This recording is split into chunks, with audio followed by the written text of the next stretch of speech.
Hello, everyone. What the fuck? What the fuck? What the fuck? What the fuck? What the fuck are you doing? What the fuck? All right. Good morning. Well, I don't know. Kona just gifted 5 subs in the chat, and Najeel gifted 10. Please excuse me while I remind myself how to read out loud. Seven Lust, Racky, Ashen Rabbit, Purple Panda, Meow, Baby Bat. You're all butt wizards of the highest order. Please go forth and be consensual in all the ways, because nothing in this world is sexier than pure sober consent, and I appreciate you. Criticilla, Crisp Gaming, G Smith, excuse me, Black Bloom, Aves, Dawn, Irreverent Rogue, I got it. I can read, I swear to God. Zalbia, Peaches, and Kaylee Art. You're all butt wizards of the highest order. Go forth and be consensual in all the ways. And thank you for those gifted subs.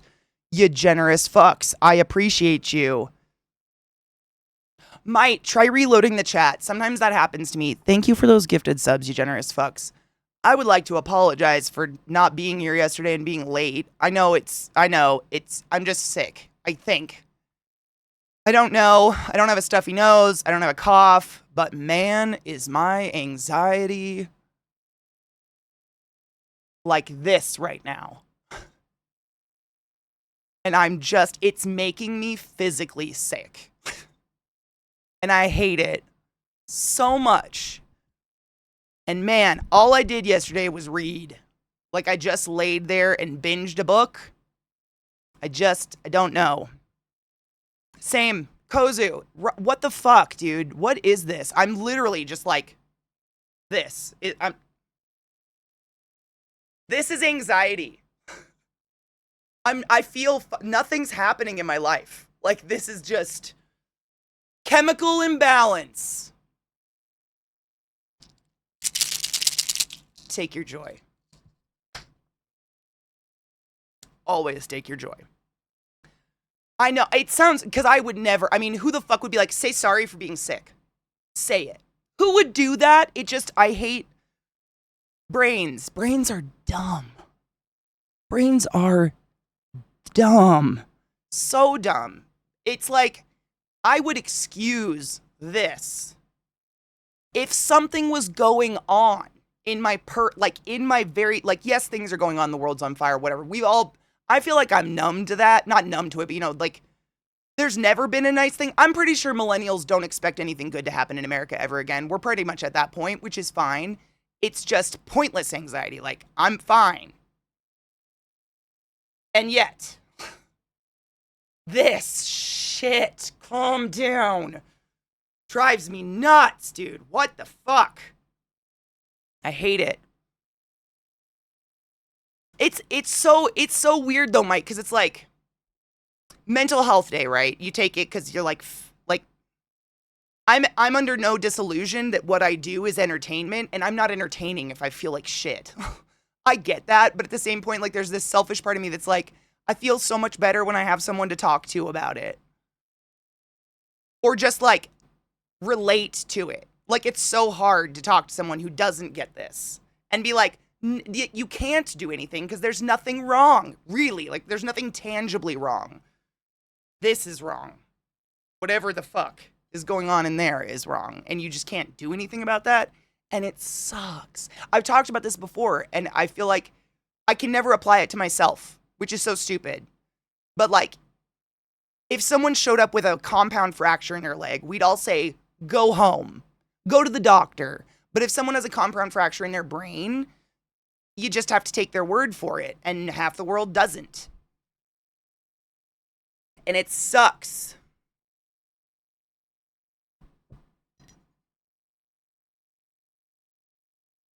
I know, the killer is I don't have anything to vent about other than I feel like shit for no reason.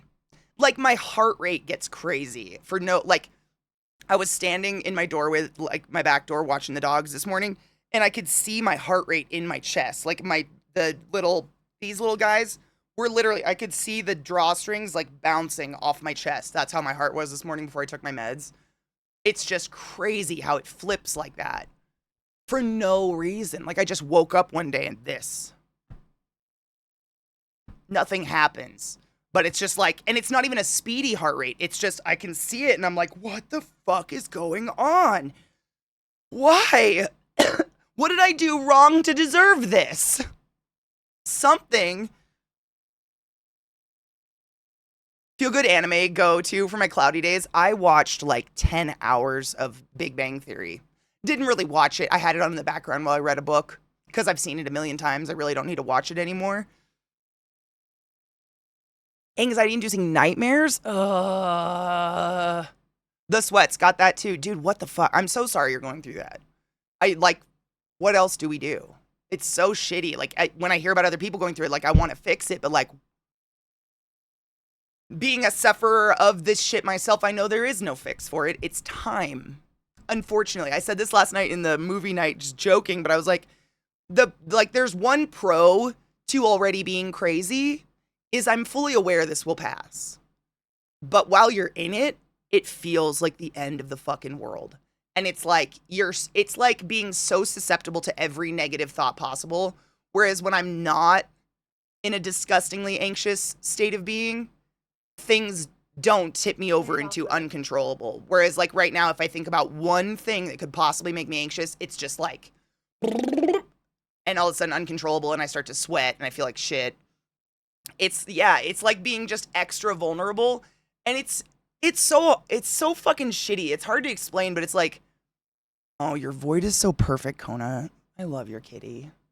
Look at that precious bee. It's like, my anxiety is kind of like that. I've been able to track it back to triggering things, but it's hard. I realize that anytime I touch something to do with my mom's estate, it will set me off. I wish I could figure that out. I wish I had a trigger. I'd kill for that. I mean, I don't want a trigger, but like, at least I know what does it. But like Trouble said, like sometimes it's literally just chemical imbalance. And I think what happened was I wore myself out hardcore. Like I spent 3 days straight all day on my feet, working myself pretty hard. And then went to that concert and was standing for 6 hours straight, moshing and, screaming at a band and whatnot. And all of that compounded just exhausted me to the point where I couldn't hold back my uncontrollable anxiety anymore. That's what my theory is. But I don't feel tired. I feel like I should explode. Like it's the weirdest feeling, but it feels like your ribs should just go and something should pop out, but nothing ever explodes out. So you just have a chest burster that can't get out all the time. 2 new kittens. Oh my God, are they cute? Oh, you saw TSO. Was it amazing though? Bacon, dude, that's one of the things I fucking hate about my anxiety shit is it kills my appetite. Like food is almost gross to me. It's really bad. I've lost like 5 pounds in 3 days. It's the worst, but yeah, right? It's like the smell of food. You try to eat it and you're just like, well, that was disappointing. Yeah, I basically force myself to eat like a sandwich a day just so I'm not dying. But the anxiety just makes food so unappealing. Like 100%, zero appetite whatsoever. Literally. Exactly, Crispy. If Zach didn't cook, I wouldn't eat. Like, that's how bad it is, because it's just like everything seems gross and chewing it and the flavor is not really there. And you're just kind of like, well, there's my one joy in life, dead to me.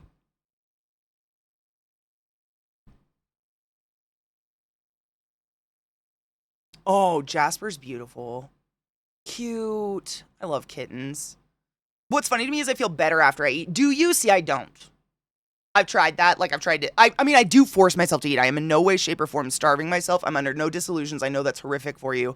I'm not eating at all. Like, that's horrible. You got to get yourself some food. Like, last night I had a grilled cheese and sandwich and soup. Like, I am forced, but it's just like there's no joy in it. You're just kind of drink the soup, get it over with, just so I don't die.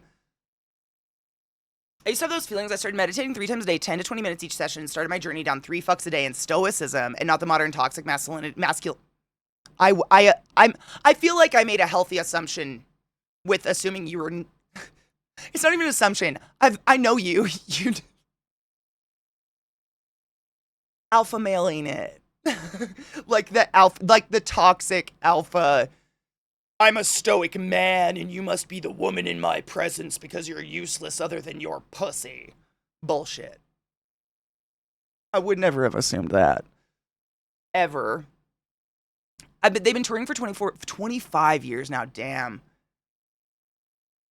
I've seen them almost every year. I've seen them once, and it was amazing. I did get to see them one time, and it was really, really cool. What up, Six Pete? I hope you're doing well, Honey Bean. Yeah, queasy. Almost like I'm not digesting for some reason. Like, it's weird. It's no appetite. You don't really know when you're full, so you just, like, eat what you think is an appropriate amount and just go to bed. They're just shoulder cats, and they perch. They're cute. How old are they? They're kittens, though, right? The thought of food sounds revolting and even more anxiety-inducing when I'm unregulated, but assume that has to do with the previous ED issues thought process. Oh, definitely. I assume it. I also assume it has to do with something like that. I mean, at the end of the day, when you look at it, like, chemically, scientifically speaking, anxiety is caused by cortisol, and cortisol is released by your adrenal glands, and it's literally to assist you in fight or flight. And so that pump of the adrenaline and all that makes us anxious is causing us to go into a state of fight or flight when there's nothing to fight or flight from. And if you think, like, this is just me in general making sense of it, but, like, if I need to fight or run from a Tyrannosaurus Rex, I'm probably not going to want to eat.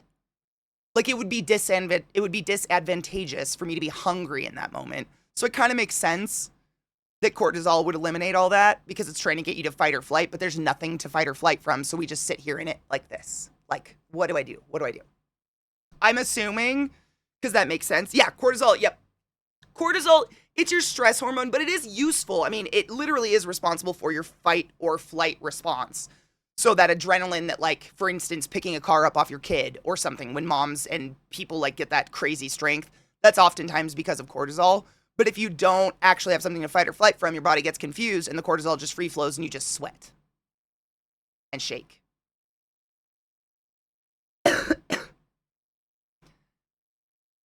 It's not the toxic no emotion stoicism I have. It's I just process and act on rather than my emotions controlling me. That's literally just, I think that's being emotionally mature, or trying to be at least. In high school, I had anxiety like this and would periodically throw up during the day constantly, and food was a no-go. I got down to 80 pounds from it. That's danger. I'm sorry that happened to you. That's really scary.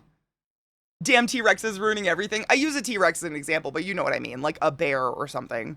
I say all this is a possibility, and it is a possibility that I've developed a small amount of generalized anxiety disorder because I got burned out pretty quick and have many ADHD moments. But I know I don't have ADHD. I mean, you could, and at the end of the day, a diagnosis does nothing other than help you understand what's going on. So if you already have a grasp on it, like,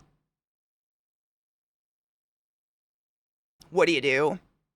Like 6 months or so, they were rescued from a friend of mine. She has an accidental litter. Oh, yeah. And her apartment manager was threatening eviction. For an accidental, come on. Yeah, cortisol is good. Like, we don't want to not have cortisol. It's just shitty. The way it translates in our bodies sometimes. So cortisol is responsible for me pursuing an EU passport. Yes, very much so. Short-term stress can be good for us. There's a reason our bodies do it, because it can save our lives. Long-term stress fucking wrecks not just your mind, but your body too, very much so. And that long-term stress is that stagnant cortisol just sitting in your bloodstream, not being utilized because there's nothing to fight or flight from.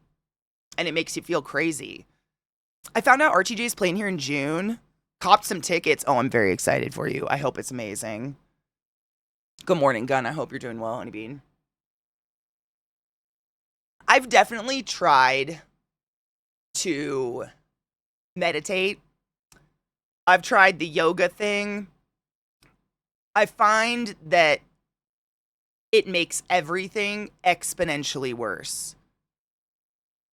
Like, my brain on a normal basis is what I consider like a cafeteria of a mall or something, where there's a shit ton of options and a shit ton of people, and they're all choosing something at a different time, and they're all talking over each other constantly. And the moment I sit and try to be quiet, those voices just instantly. And I'm deaf. I'm deafened by it, and it's just horrific. It's like a nightmare. It's like a living fucking nightmare. I can't. I literally, and that's not just, I definitely have moments where I don't have music going on or don't have noise in the house or something like that and read a book or something. But trying to sit and quiet my mind is a recipe for disaster. Like, I have tried. That is just not going to happen for me.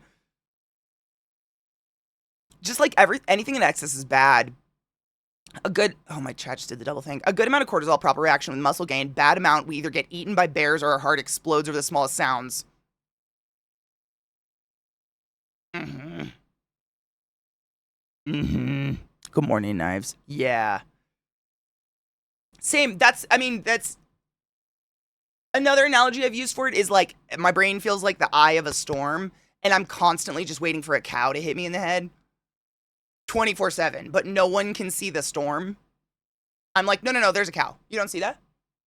It's going to fucking hit me in the head. And everybody's like, what the fuck are you talking about?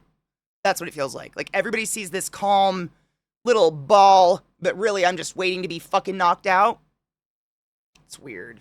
We got cows. Good morning, Sec. I hope you're doing well, Honeybean. Only exercise enough sleep. Seem to quiet the voices in my broken ass. Can't do either right now. Same. Kozu. Solidarity. I'm so sorry. It's just, I'm so sorry. I don't want anyone to feel this way. Ever. It's just it's disquieting. Thing about meditation, it's not about quieting the voice, it's letting them voice and then pass them on. It takes a ton of practice. So Cleve, no shit, I've kind of like on my own developed a way of doing that, but it's not sitting and just being quiet with myself. I write. And it's so bizarre, but I find that if I start to feel those cyclical thoughts happening and they're just starting to spiral and get worse and worse and worse, I write. I literally grab a pen and just start scratching them out on any piece of paper I can find. Illegible most of the time. And then I read it back to myself, and now it's gone. Because once I can read it on paper, I realize how fucking ridiculous it is. Like, there's a cow gonna hit me in the head. A cow's gonna hit me in the head. A cow's gonna hit you in the head, Katie. I like purge my brain by writing shit down. I feel like that's it. Because it's not ignoring what's going on in my brain. It's literally solidifying it on paper and making it so I can read it back at myself instead of it just spinning in a toilet and me trying to grasp vowels there, here and there and trying to figure out what the fuck is going on. I don't know. I kind of just started doing that because I couldn't meditate. Like, I literally couldn't. I can't hear the individual thoughts. It's just 20 at once, and it's daunting. I don't know. It's so fucked. I'm not special. I know all of us go through this. It's just like, this is what I'm going through right now, and I feel crazy. I hate feeling crazy. Mine is like a car going 70 miles an hour, and you're trying to see things out the window. Yeah, that's a really good analogy for it. Or you don't see the cow, and you wonder why you don't see it, because it's always there. Where is the cow? Time to panic! Literally. Yeah, I remember the first time I ever went to my doctor and got medicated, like, talked to him about what was going on and how I had sweaty palms all the time, and I was just, like, boiling with anxiety. And the way I described it to him was, it feels like there's a black widow crawling on me, and no one can see it. Like, I'm sitting here like, do you not see this potentially deadly spider crawling across my arm right now? And everybody's like, calm the fuck down. There's nothing there. That's what it feels like. It's a nonsensical panic that nobody can understand. Nobody can see.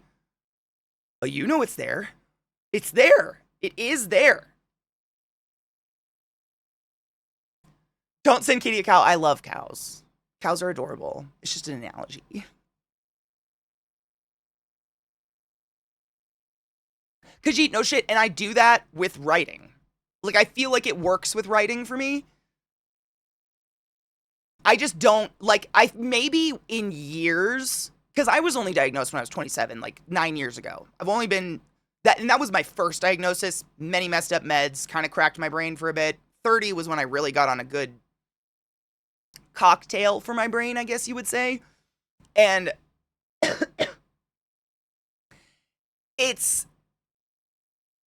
I feel like maybe in years of working on myself, I may eventually get to the point where I can actually individually hear those voices going on in circles in my head. But right now, it's like crosstalk. Does anybody have a large Irish family?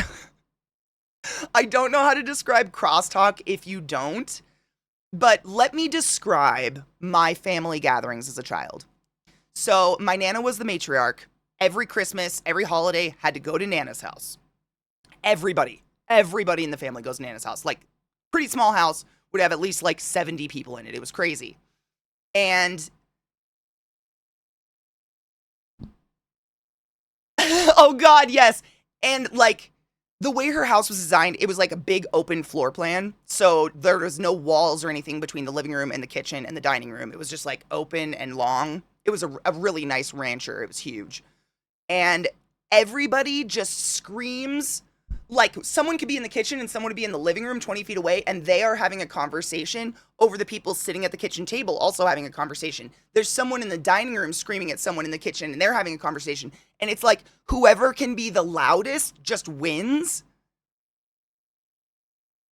And that was, I mean, just constant.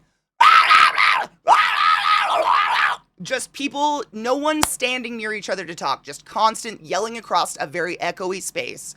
That's what it feels like. I cannot pick out one because it gets interrupted by another.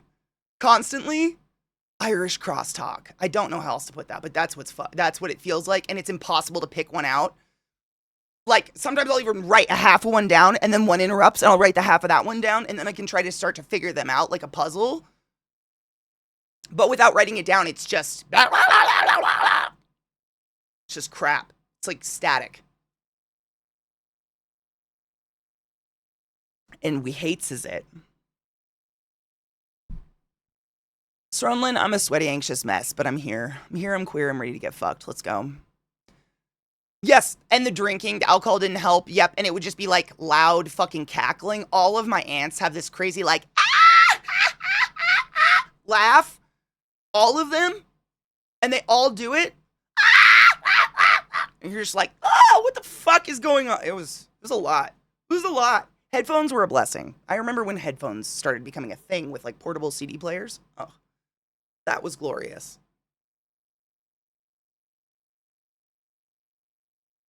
Meditation only seemed to help me when I was in a room of other people focusing on their breathing. I'm a theater kid. That could be something for me too. Being alone is weird.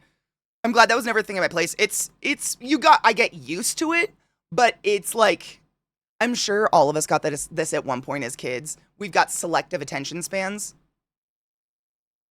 You just have selective hearing. Or 20 people are screaming at the same time and you are never not screaming. So if you're never not screaming, you're never screaming and nothing you say is important. You have to shut up sometimes for people to listen. I don't know. Selective hearing my ass. Yeah, you're not involved. You're not participating.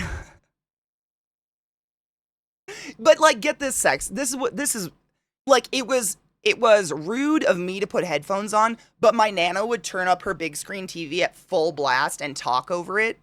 And my grandpa would go into his back room to watch his TV. Like, none of that was rude. But if my little dolled up self at age 7 put on headphones, like, God forbid, I wasn't being the doll of Christmas I needed to be. Eat my butt.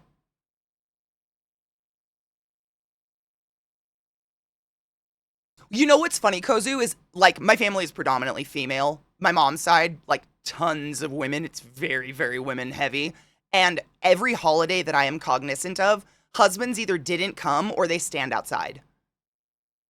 And I wish that was a joke. It's totally not. Literally, all of my memories are seeing the sliding glass door of the living room and all of the men of the family standing in a circle outside, drinking.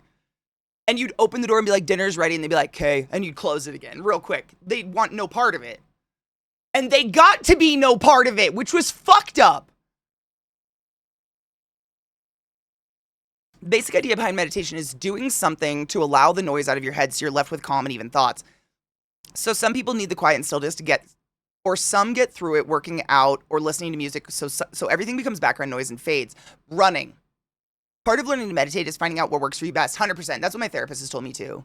Like my journal, some people would call it journaling. I just say writing because it's not cohesive. It's me just like writing as fast as I possibly can to get the crap out of my brain. That's a form of meditation in itself. Ookie, we'd always fall asleep. My mom has a picture of us, I swear to God, every year at Christmas, where my stepdad is on one end of a couch, asleep like, like slack jaw, and my sister and I are tipped over like dominoes sleeping on him. every year. We would just all pass out because we were bored.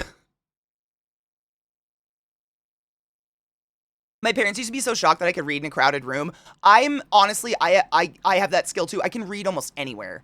I fall asleep at metal concerts, my dudes. Like, the louder the noise, the calmer I am. It's very odd.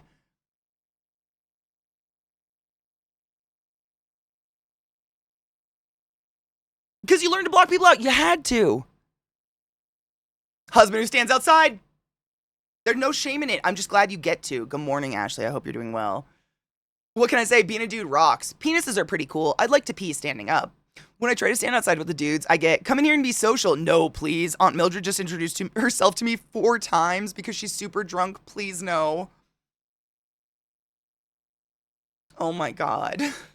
It's so relatable. What up, Reasonable? I hope you're doing well, Honeybean. Oh my God, Sec, have you ever been trapped in a car with someone who, and I quote, doesn't like music?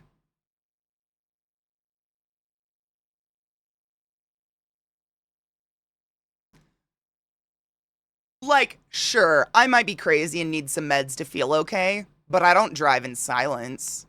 I've never told anyone I don't like music. What the fuck? I do drive in silence. Every once in a while, definitely. Like, I roll down my windows and listen to the outside sounds. Like, if I'm driving through the mountains, I love to listen to the birds and stuff and the wind and all that.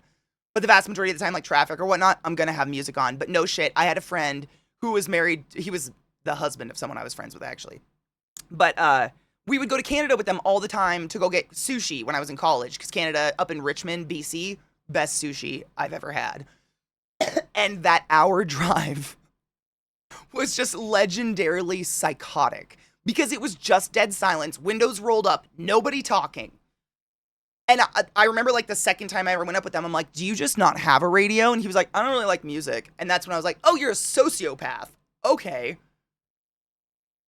I've never met another person in my life who just straight up was like, I don't like music. Like, any of it? Any of it. Like, 100%. What's going on in your head? That's the irony, Alexis, is technically it's terrible on your prostate, but it is convenient in the woods. I would say, like, there have been many hikes I've been on where, like, I need to piss so bad, and I have to find, like, an extra secluded spot, because I gotta fucking de-trow and squat. Whereas, like, if I got a dick, I could just, like, squeeze my dick head out the zipper and, like, pretend I'm hugging a tree and piss, and then walk away, and no one would know any better. But I have to find some, like, thick bushes so I don't offend someone with my lack of bush. You know what I'm saying? It's just a little bit of convenience I'd love. That'd be nice, because that's just the panic in the woods when you're like, I have to piss, and this is a public trail. God damn it.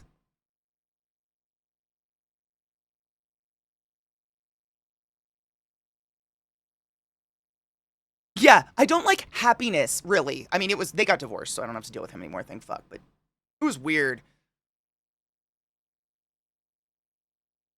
I had that happen to me in Ook. Hair on my lip. I met my wife's with you and oh wait, I wet my wife's. I met my wife's uncle. I can speak, I swear to God. While I was helping them bury their mother, donated body to science, and then was cremated. Dude saw me again 3 years later and said, "It's nice to finally meet you."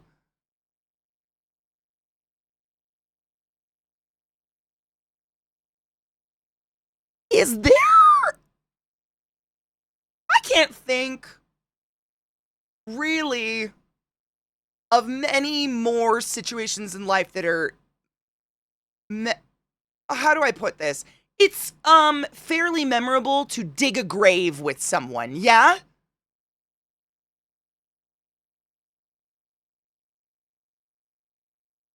I feel like I would remember everyone there cuz you're digging a fucking grave. Now, I'm going to fuck you with Satan's cock. 89 fucking months, Tony. I really need to come up with some sort of 100-month thing because I've already got a few 100-monthers, dude. It's crazy. I can't believe I've been around for that long. Every time it happens, I'm like, wow, I'm still here? Wow. Amazing. I'm like Queen of Inappropriate, still here. You can't just pretend you're not pissing. You have to write your name or something. Anything else would be weird. I could write a CK while hugging a tree. I could do that. Thankfully, my name is abbreviated to 2 letters. I could do that. There's a joke about a little girl seeing a penis for the first time and remarking, "What a useful thing to bring on a picnic." No shit. That's it. Like, the convenience of just getting to piss anywhere is nice. Like, technically I can piss anywhere, but I'm more likely to get caught and get arrested for indecent exposure, I guess. I don't know. There's a joke about a little girl. That's great. I think I've heard that before. The whole story is now family lore on our side. It's wild. That is... How do you forget digging a grave? They do, but it's... Okay, so it's a funnel. It's literally like a kind of bigger funnel because it's weirdly shaped to like cup up against your pussy. There's nothing... what's the word? Nothing subtle about it. You still got to detrowel. I can't, you know what I'm saying? Like, I'd still have to undo my pants and shit and pull those fuckers down. Well, pull them down. I'm wearing leggings. There's no undoing anything. But you know what I'm saying? There's no sneaky. Like, I couldn't just stand there with a funnel against my puss and be like, "Hey, strangers. Just she win." You know? It's not the same. You guys can literally just thumb your dickhead out your zipper and just, pfft, and it's great. I don't know. It's different.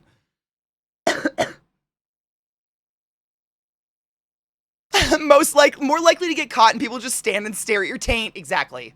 And then complain that they're offended. And you're like, "Why'd you stand and stare at my taint?" I forgot that I met my husband's grandpa 2 Christmases ago. So last year I reintroduced myself and he remembered me and oh, that's hilarious. I mean, that's beach-treat, like, funny, but different. You and that gentleman didn't spend hours digging a 6-foot grave. I know movies make it look super easy to dig a hole. Have y'all ever dug a hole? It takes me, like, 2 hours to get a hole big enough just to put a tree in it. A 6-foot hole? I know Crispy has, obviously, but like that's going to be a that's a venture. You are adventuring with that hole. That is crazy. Yeah. Where are the bodies? Reasonable, no joke. Sometimes I wonder. I have found an inordinate amount of bones in my yard. Like a lot. Not the bones I give to my dogs. Like little bones that either are finger bones or chicken bones. I don't know. But I found a lot of... I don't know. How do you know? Little bones. I tell myself they're chicken bones. I find chicken bones. No shit. The people before Scott were hoarders, and they buried all their garbage in my yard. So it's not unreasonable of me to assume there's lots of chicken bones or something in my yard, because I find t-shirts and like eyeglasses, a snorkel, toys, G.I. Joes. It's glass, broken glass, all the broken glass. Like, my yard is like, it's like a landfill. And so the past 5 years has been me slowly trying to landscape it into something usable. But yeah, it's just full of trash. It's crazy. Okay, so Rod. I have yet to piss out my butt. That is not my level of sick. Thank God. That being said, my appetite is shot and I have barely eaten anything in 3 days. So that could be why. But when Zach woke up this morning, he was like, "How's your tummy been? Because I kind of feel like I'm going to shit my brains out." And I was like, "Oh, that's what Rod has." I just got them in, I just feel like shit. Thank God, but I haven't had to do that yet. I love bones too, Allison. I think that shit's so cool. I have a box of bones. Where are they?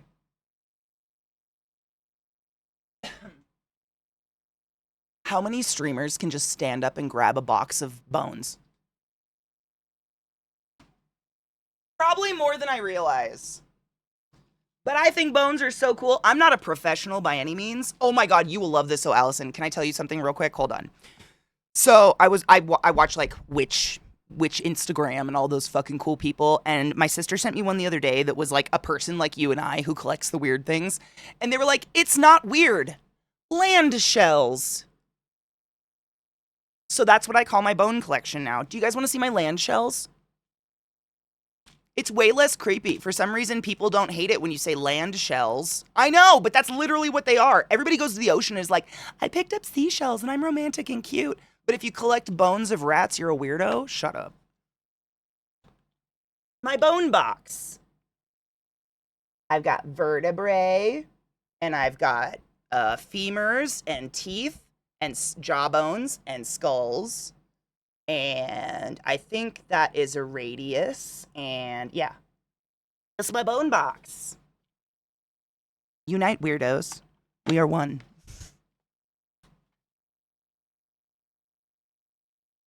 I also have a box of random human teeth in my house somewhere, and I haven't found it in years. I don't know where it is. They're pre-fossils, exactly. I love it. I think they're so interesting. I love it. I'm calling them land bones for the rest of my life because I'm sure I'm not the only one because I know a lot of us are quote unquote weird to other people. But growing up, I lived in the middle of nowhere, and my dad would literally like tell us if you're going on a walk on the beach and you find any skulls or a dead deer, get the head. That was our thing. And then he'd literally put the head with the rack on a stick lining our driveway. It literally looked like the hills have eyes, but it was so the head would desiccate, and then he would mount the skulls, and they were so cool. My whole family's hunters, and there was no difference between finding a dead deer on the beach and killing it yourself, so why not just go get the dead deer? We used to do that shit all the time. It's never been weird to me. Like, it's dead. It's just bones. Bones are cool. Give me my teeth back. I can't eat solids. Your teeth, if those are your... No shit, Press. I'm not kidding you. You can do this right now. I got real high one night, went on fucking Etsy looking for bones, like to do an art project or something. And there are people on Etsy who sell teeth. I don't know where the fuck they're getting their human teeth, but they do. And you know what I bought? A box of bad teeth. Like on purpose. Katie Stone Mine was like, I want the rotted ones. So they're all like fillings and shit. It's disgusting. I don't know where it is though. I haven't found it in years. It's somewhere in my house, but you can literally go do that right now. I thought teeth were like biological, like hazardous material and you had to throw that shit away like we do in the hospital. But you can do it if you want human teeth. I still don't know why I wanted those human teeth. I think just the fact that I could get them was amazing. And I was just so high, I was like, I can buy a box of teeth? What the fuck? Squirrel tail collection, yeah. Shit's cool. I have lots of furs and stuff like that I've cut out of old jackets and stuff like that. Like, if it's dead, use all the parts. That's my opinion. I think people that are collecting the land shells are better because we're using the full animal and we're not destroying anything. I'm gonna make a flail out of human teeth. Get the gross teeth because they're very sharp. Because what they do is they get the fillings and all the metal out of them before they send them to you. So like the teeth have like the circular chunks taken out where the fillings were or whatever. So you'll have a lot of sharp edges is what I'm saying. Like that'd be a day. I wouldn't want to be hit by that at all.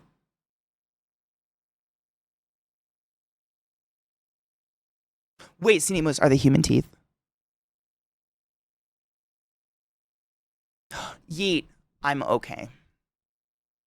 And I love you and thank you for asking. The pro, it's so weird, and it's weird to say, but one of the bright sides, whatever, to being already crazy is I'm fully cognizant that it just takes time. So you weather the storm, you take your meds, you stay calm, hang out with good people and your friends who are positive and make you feel good, and it'll go away. It's just sucks while it's happening, you know? But I really appreciate all you just listening to me vent. I'm trying to open Discord. I think it's doing the thing. I don't know. My Discord does this thing sometimes where my computer thinks it's open already, but it's not. And I have to go into Task Manager, close the program, and then I can finally open Discord. Does anybody else have that problem? Like now it's working fine, but I have to go into Task Manager and close it, even though it's not open. I know. And this is the new one. This has been a Discord thing, literally for every computer I've ever had. It's done this. Where like, I have it pinned to my taskbar, you know, and I'll try to open it. You click it, nothing happens, but you open taskbar and it says Discord is running. You're like, where? You just have to end it. It's infuriating. It's literally been the history of Discord for me. I don't know. I don't think it's my computer, although it is haunted. This computer's definitely haunted.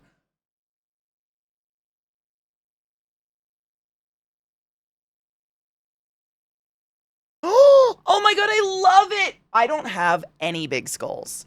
Every time I buy a big skull, I gift it to somebody. Every time.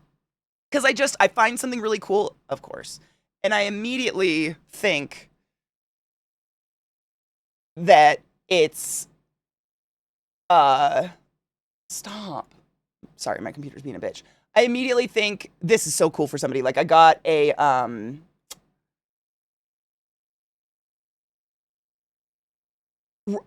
badger skull. I got a badger skull for my friend Eliza. I got it and immediately was like, I have to give this to Eliza because we did a D&D campaign where she had a baby badger. Like I'm trying to remember. This was so long ago. It was not a campaign that we did online or anything. We did it offline and it was with LZT and a few other people. And her character was like a halfling or something that had this companion badger who the badger had no magical properties or anything. It was basically like a barrette in your hair. Like it had no, but she had this badger that just ended up with this hilarious personality. And so, of course, I got a badger skull and was like, I gotta give it to Eliza. This is the coolest thing that's ever happened. So I did. So I've never kept any of the skulls that I have, but I want to. You have a coyote jawbone? That's really my computer's so well. There's Void Kitty. It's just showing the wrong. It's every day. I should just assume. There's another Void. This is the kitten. This is the two kittens that Najil's roommates got. But that's the bone shelf with the sheds. Oh, I got a huge shed off my skin.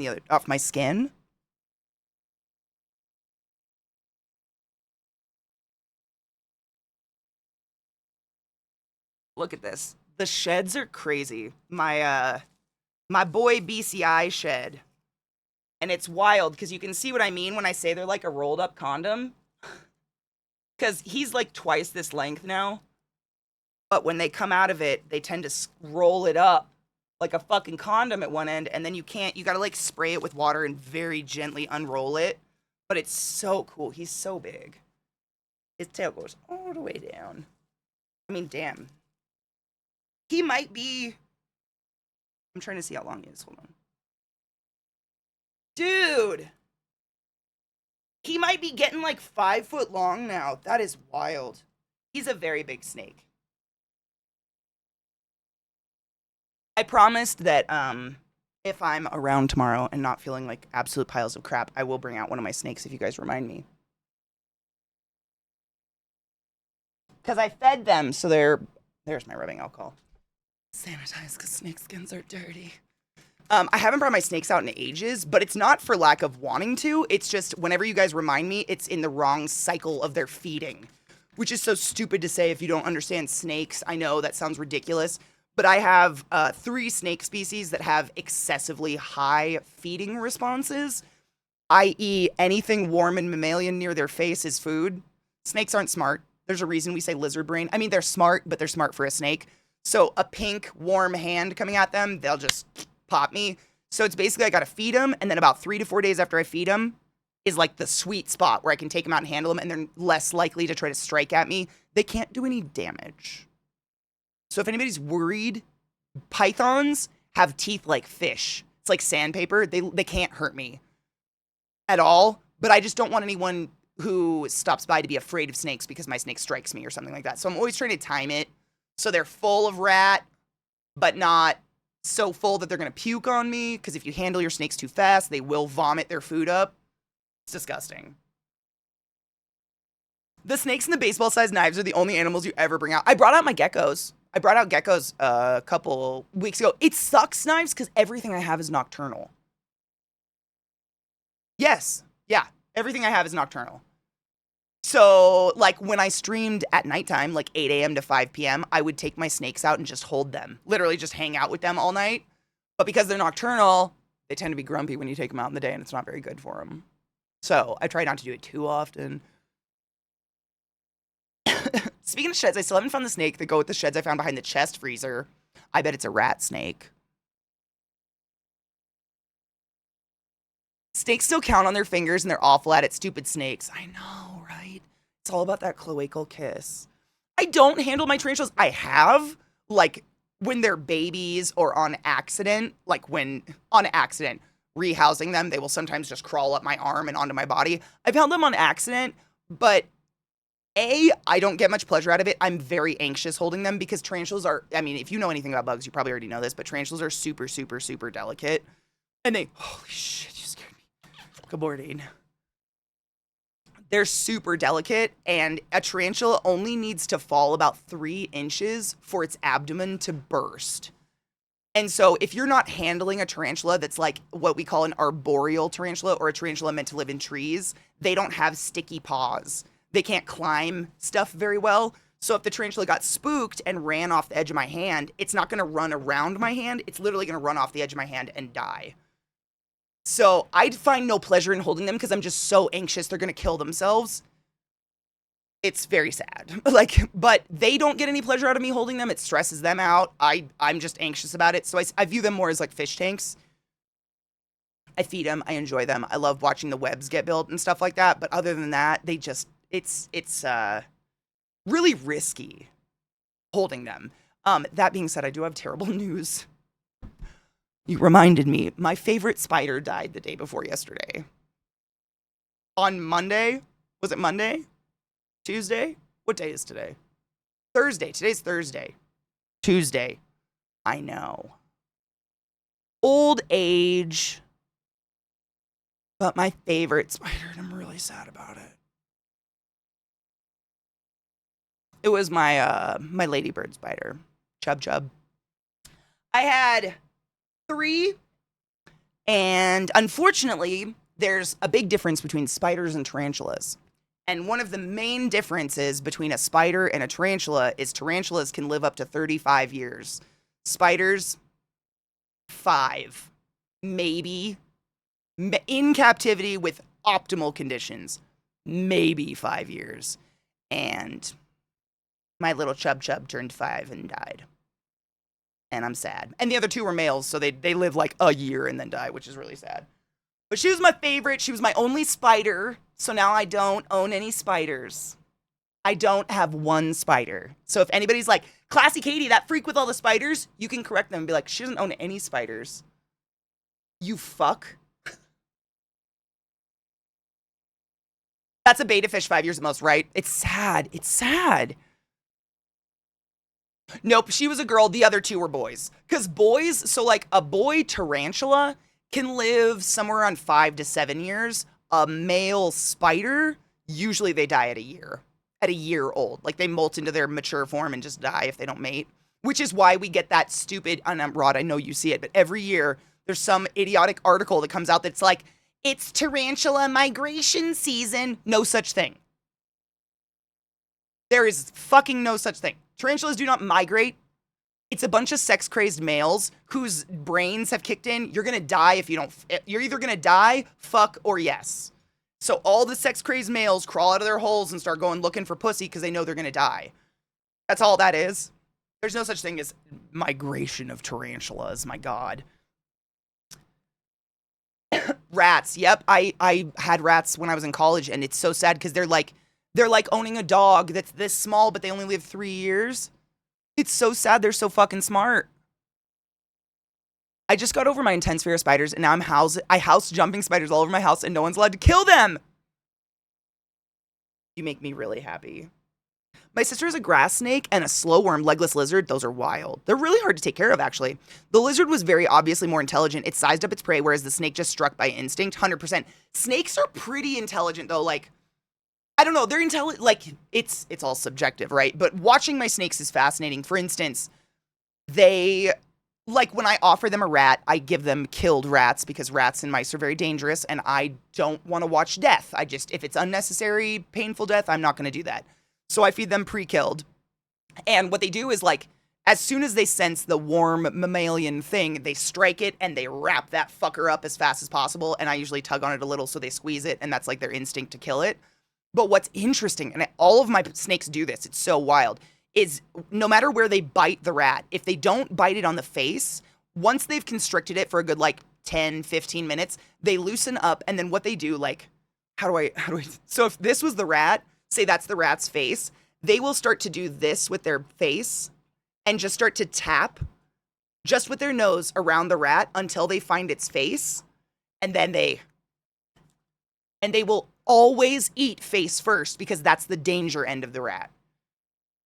So if they swallow its face first, they're less likely to get maunched or bitten or, have a flailing animal. But they do that. And I watch them. They'll be holding the rat and just sit there and kind of do this weird head thing around it for a while. And then once they find the face, then they start to suck it in. It's wild. They do have a level of intelligence that's very interesting. My tarantulas, same. Some of my tarantulas, they quite literally have a strike zone. And they strike right on the cockroach's head, and then they ride the cockroach like a bucking bronco around the enclosure until it dies. And they've done it every single time I've fed them since they were babies. All of my tarantulas I got, except for 3 when they were itty-bitty little grains of rice, they've always been that way. It's so interesting. Like, it's just a different instinct, whatever the fuck is there. It's bizarre. I wouldn't let go of the mouse until they constrict it. Fuck that. Yep, they always strike sideways, and then they readjust. It's fascinating, though, because they, like, for instance, one of my snakes, like Rod was saying earlier, one of my snakes is blind. She's a sunglow albino something. She's a BCI, boa constrictor. That's it. She's a boa constrictor, but there's, like, a million morphs of them. I'm sure you've seen this. You can get, like, pure white snakes now. You can get a snake that looks like it has a smiley face emoji on it. Those are just ball pythons that they have inbred to death to get, like, a specific morph out. I adopted my 2 BCIs, and they're both weird morphs. But albino animals, if you've ever had an albino animal with those bright pink eyes, they're technically blind because their eyes can't control how much light is being sent into the pupil at any given time. It's just being bounced around wildly. So everything to them is ridiculously bright, ridiculously white, and they're pretty much blind.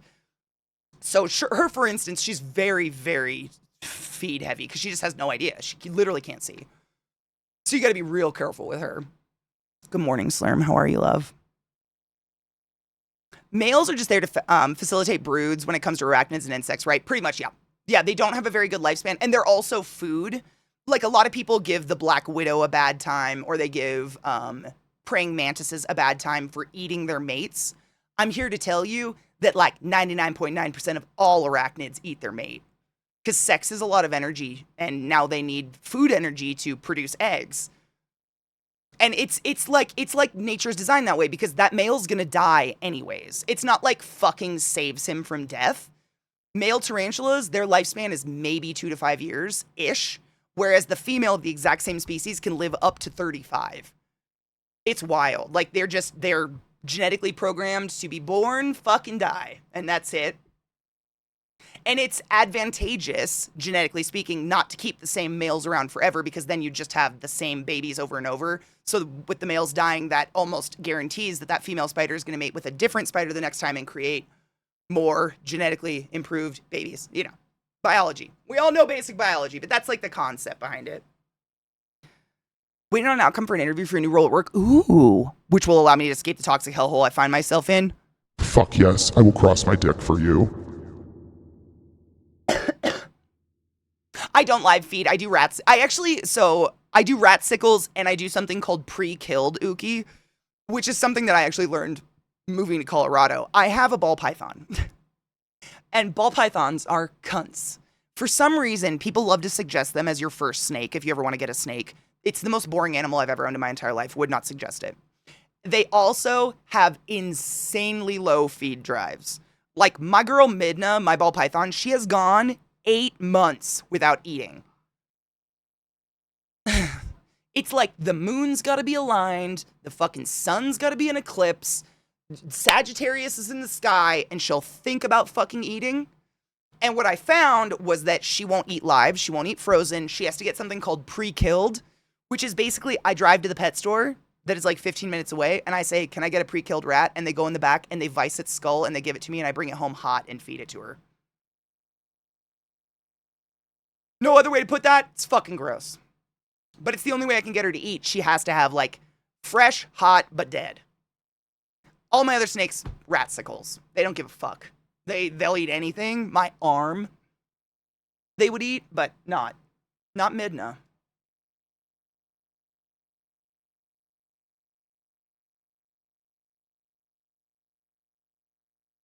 Because of the goddamn hunger strikes? Yes. It's notorious. They're notorious for them. And they're also, like, ball pythons are literally nicknamed the pet rock snake because they don't do anything.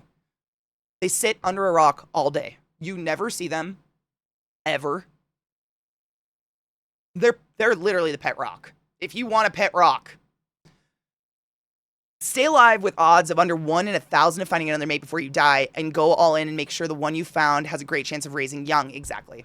That's literally it. Yep.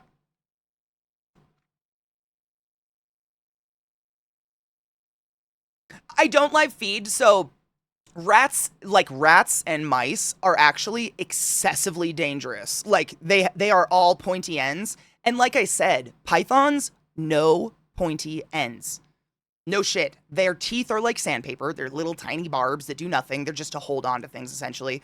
Like they don't really have anything like that. So in a closed environment like a terrarium, you throw a live rat in there. If your snake misses and that rat slices, your snake is dead. I've heard this story more than this many times where someone throws a live mouse in and comes back 15 minutes later and their snake is dead. Because the mouse won. They are all sharp angles and teeth. If you've ever been bit by a rat, holy shit. Ouch. It can slice their snake's neck, so I refuse to put my snake in that position. That, and I find it very cruel. Like, what's the point of putting a mouse through that horrible instance when I can just get it humanely, freshly killed and feed it to my snake? Like, it's the worst part of feeding snakes is the fact that I gotta feed them rats. And I used to raise rats, and I loved my rats. It's the worst part ever. Yeah, live food has a fucking survival instinct, and do you guys want to see? Hold on. I'm going to show you. I'm going to pull out dead rats. So if this is going to freak you out, they're frozen, but I want you to see the size of rat my snake consumes.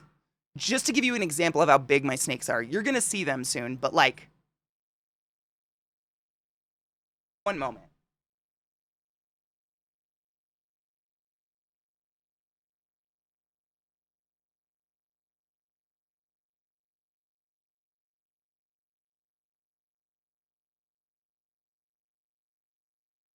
Now, I'm going to fuck you with Satan's cock. Thank you, Genova. I fucking appreciate you. You weren't. I'm not that far from my kitchen, bitch. Yeah, warning, dead rats. They're frozen. It's all humane. Don't worry. I ordered them online, but I'm about to show you dead rats, so don't freak out. That's how big the rats are. That's what my snake has to consume. They're huge. They're enormous. It's crazy. But if you look at their faces, that could cut my fucking snake open so fast. That's a big animal. Yeah, it's borderline a bunny. And putting that live in with my snake is just stupid. That seems and sounds and feels stupid to me. Why would you do that? They're huge. This is how big my snakes are. They gotta eat this. They eat this once every 2 weeks.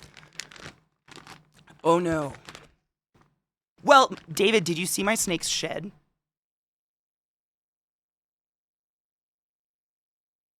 One of them, anyways. This is half his body.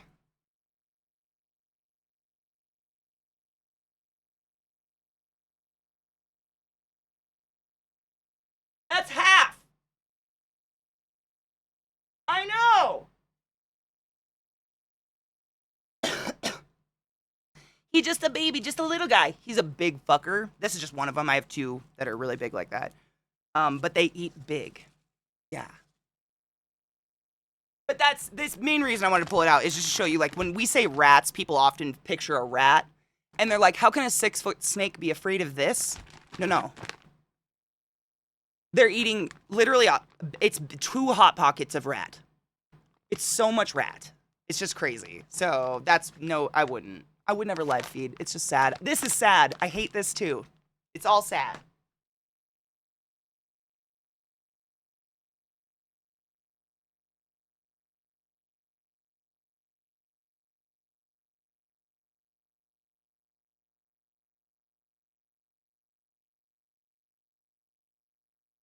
Any hoozle. Right, sex, and that's the other thing. It's just a humane death. They literally gas them or they vice them or something. They just go to sleep. It's instantaneous. It's not like fear, fight, fucking having to be suffocated and squeezed to death by my snake. None of that. Like, my snake still does that because they don't concept that the rat's not alive. But the whole thing just seems fucked up. So I just don't. I don't do live. It's dangerous and fucked up. I don't know how much how much a snake eats. David, it's really individual to the snake, honestly. You just kind of learn via your snake. Like, my snakes, I don't know if other people's snakes do this, but it's very clear when my snakes are hungry. And so, like, when I first started ordering these rats, essentially, I would give them the rat, and then I would wait and see when they start acting hungry. And on a big rat like that, it's about 2 weeks. And then they start, literally, every time I come by the cage, they come out of their coil, and they're like... And that's how I know they're hungry. Because if they're not hungry, they don't do that. They don't give a fuck about me. They just stay in their little coil against their heater and chill. I thaw them. So you should never feed frozen. Oh my God, that's a really good question, David. If anybody's wondering, don't feed the frozen block to your animal. That's actually like horrific for them and they will vomit it up. And they can get like freezer burns and shit in their esophagus. I thaw them. And it's pretty sick, but I have 4 snakes. So to thaw 4 of those giant rats at once, I thaw them in my bathtub. I live a glamorous life. I keep reaching for my coffee and there's nothing there.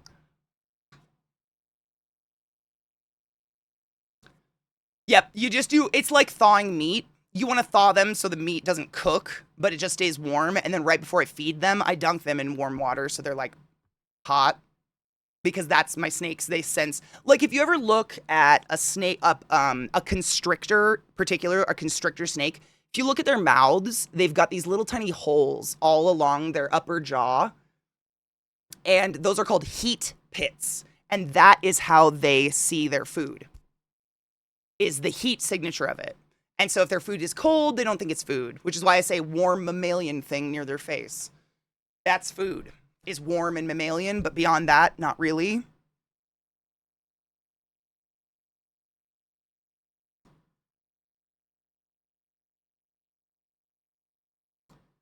Let it thaw in the fridge and then warm it up, but that's literally what I do. I leave them in the fridge overnight and then I warm them up in a warm thing of water. No shit, Zaffy, that's exactly what they do. They start looking at me and doing this shit, and I'm like, okay, I'll get your rats. They're cold-blooded, so they don't have bodies warm enough to thaw them internally without damaging them, yes.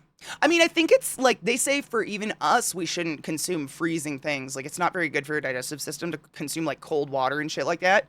Like, some people get really nauseous off cold water, I think. I've read that before. When I change Bean's water, she's always hunting me. I literally have to put up a piece of paper. It's so dorky. I just get a sheet of white paper and I hold it against their face while I'm in the enclosure because they just start, you look pink and warm. And I'm like, what the you shit in this corner, please let me pick it up. I just piece of paper in front of their face. That's how dumb snakes are, but literally I just kind of like, and then they just kind of bop that piece of paper over and over like, I don't get it. And some see an infrared, so it'll trigger a strike. What will?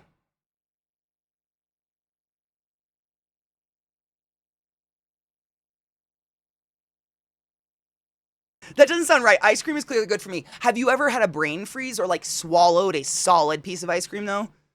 Like we like eat a spoonful of ice cream and then we grotesquely squish it around our mouth, melt it, and then swallow it, right? You're not swallowing balls of ice cold ice cream. Because that, I guarantee, would make your tum-tum feel bad. If you just did one of those big old scoops and just swallowed it, snakes don't chew.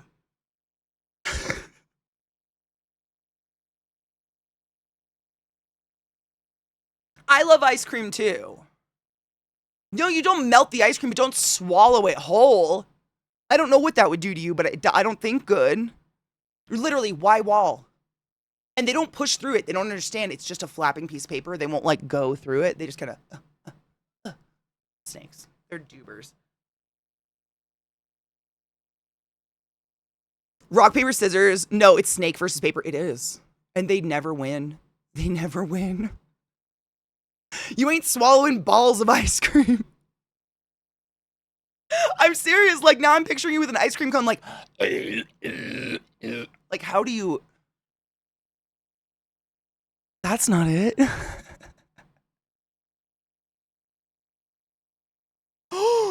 I've seen a seagull swallow an ice cream cone an ice cream cone, whole cone and all. It was my ice cream, bastard. Seagull stole French fry out of my hand and bit me once. Wasn't a full ice cream cone. That's epic. But fuck seagulls. They're assholes. I love her stupid little pale brain. That's it. Like, I look at these guys. That's why I'm never mad if they strike at me or something. I'm like, oh, you're precious little dumb brains. You're like a sentient throat. Snakes, that's all they are.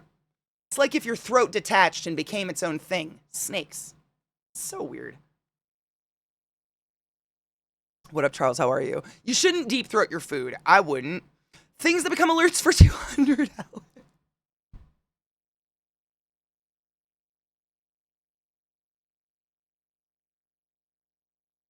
There's so many sound bits of me deep throating something by now. Good lord.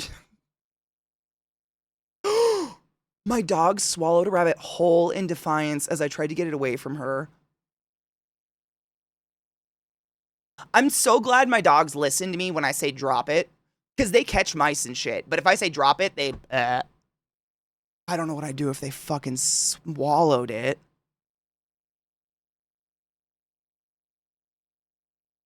I started a new series on Prime. Ooh, what series? I scream, you scream, we all scream in the terrible house fire at the family reunion. For ice cream. I also don't swallow hot food without chewing it. Same. Like, David, are you the type to... Or are you a... person? Because I'm option B. I don't want my food to be lukewarm because then it's bad. So I gotta eat it while it's hot. But then you do that thing, the in your mouth thing. Yeah, I'm definitely an option B person.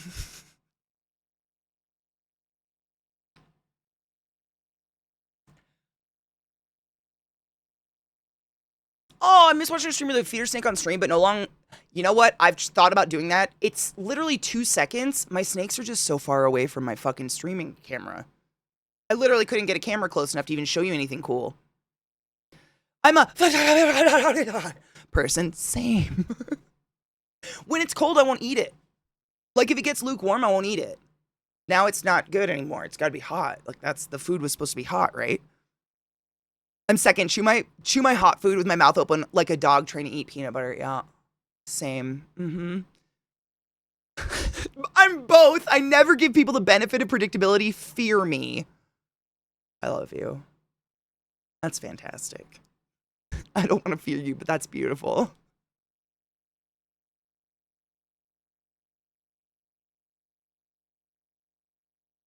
I should go with that. I blow an ice cream too, super safe. I mean, you never know. There's dangers around every corner. I mean, I had a patient who broke their neck putting their shoes on, my dudes. Be careful with your ice cream. Blow it off.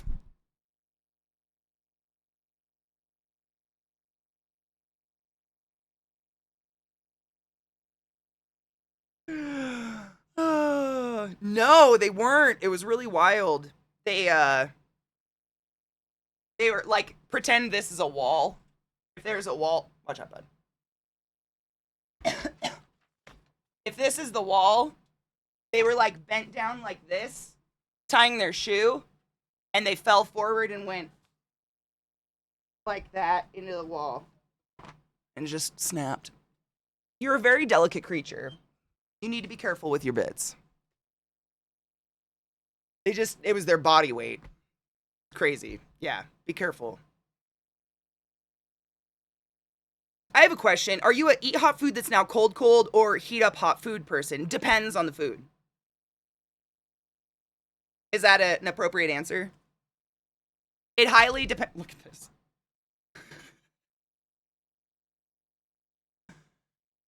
Cute. We should just keep it. This is me today. You love it.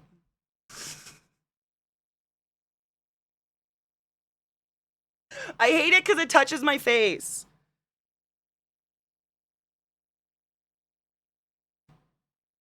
Call me mommy. Get me my Aquanet. I'm glad someone loves my curls, because I don't.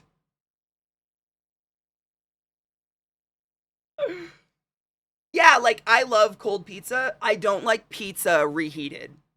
Like, it's never going to be the same as it was fresh. It's pizza just becomes something different. I'm going to call you Katie. Here's your Aquanet. Deal. Deal. Yeah, I would say cold pizza because pizza became something different. Like, once it's no longer fresh, it's now a new thing. And heated up, it just gets sad. Like, it either becomes hard like a cracker or the bread becomes wet and chewy and weird, and I want nothing to do with it. I'd much rather cold pizza. It just depends on the food, really. One of my favorite things to do when I was a kid, my mom would barbecue and she would make a shit ton of bratwurst and then put like a bunch of it in the fridge, like going up to the fridge in the middle of the night and getting a cold cooked bratwurst and just standing in the light of the fridge eating a fucking hot, like cold wiener. But I like a hot bratwurst, but I don't like anything room temperature. Like coffee, cold or burning in the middle, garbage. It's down the drain. That's where I stand on food, I think. Anything in the middle, it's probably been sitting. And I want nothing to do with that because I've seen people die from sitting chicken, sitting macaroni salad, sitting potato salad, sitting gravy.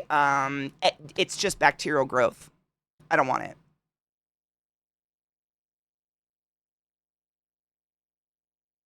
Rice, people get sick from rice really easily. Yeah. Yes, very much so. Yeah, none of that. I want none of that. I haven't. My air fryer's not big enough to put a sliced pizza in, unfortunately. Oh, I love peppermint mocha though, Genova. Yum. Charles, so the reason you eat pizza like like folding it is because it's so big you literally it's either you're going to two-hand it or you're going to fold it and have a hand free. You know what I'm saying? There's just specific pizza that's foldable and it just makes it a one-hand experience. I'm not one of these delicate like peoples. I'm gonna fold that bitch up. I got something to do with my other hand.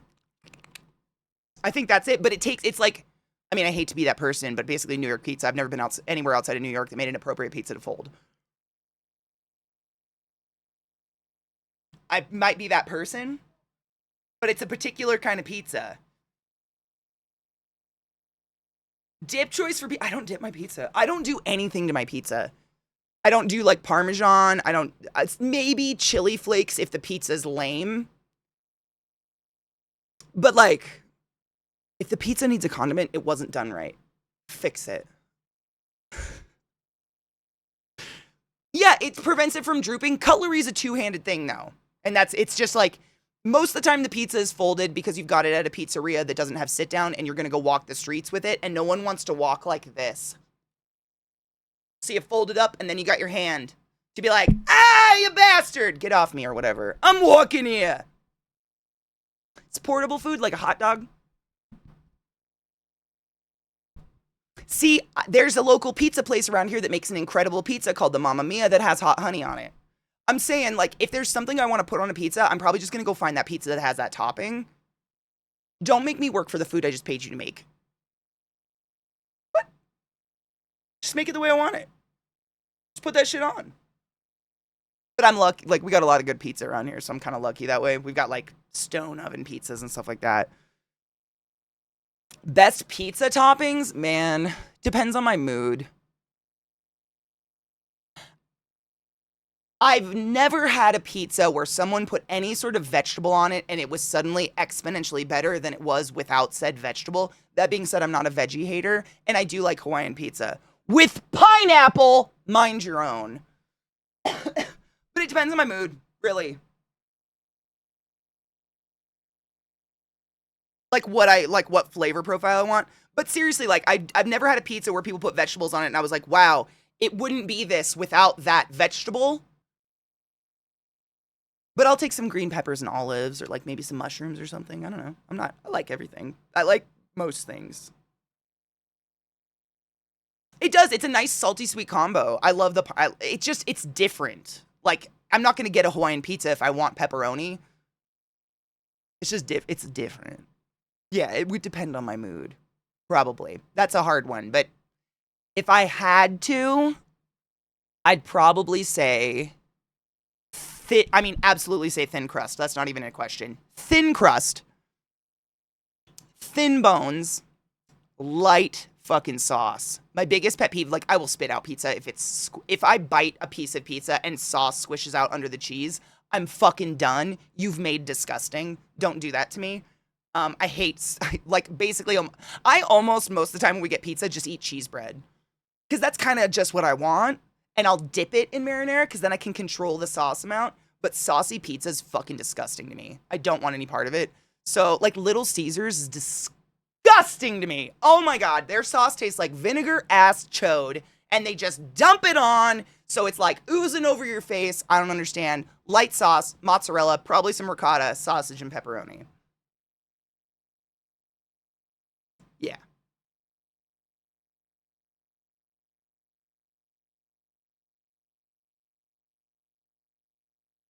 Artichoke hearts? I love artichoke hearts. I'd get down on that. One of my favorite, like I'm saying, it's totally my mood. There was a pizza place in my college town that made this pizza. It was called like the Grecian or something. I have no idea. I don't remember what it was called, but it had broccoli on it, roasted chicken, mozzarella, cream cheese, like dollops of cream cheese, and then they would do this like spiral of teriyaki or some sort of like spicy teriyaki kind of. It wasn't called teriyaki. I have no idea what it was. Some sort of spicy like whatever sauce that would be like a spiral on it, and the cream cheese would get oh God, it was so good.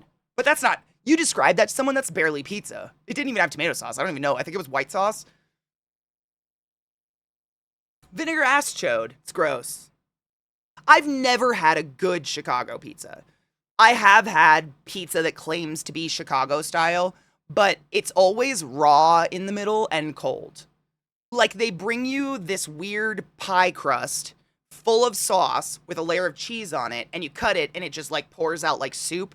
And the dough in the middle of that pie crust is always it's either raw or soaked through by cold sauce.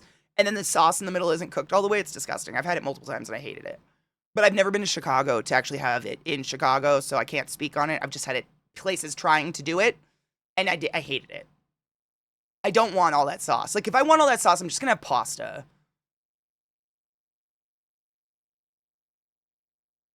It's cake. It's pizza cake. It's pizza bread, not a pizza, yes. I know, Eric, and that's the thing. I feel like my opinion on Chicago, like, deep dish pizza is false. Because I have not had it where it is supposed to be had, where it's allegedly very, very good. I've had it where I'm just like, do I need a spoon to eat this? I don't want all that sauce. Like, I don't really like it. So, like, if I was to get a Chicago style, deep dish, I would get so many fucking toppings added just to break up the saucy sauce, because I hate it. If it's gonna pour out when I cut it, I can't eat it. It's gross. That's gross. That's wet. Why is it so wet? That's you've made a casserole. Why do we keep trying to call it a pizza? I'm glad I'm not the only one. It's just this weird, like, that's a big thing of mine. Like, most pizza places, I'll always say light sauce until I understand their sauce amounts, because I hate it. It's gross. It ruins pizza for me when it's wet and soggy. Disgusting.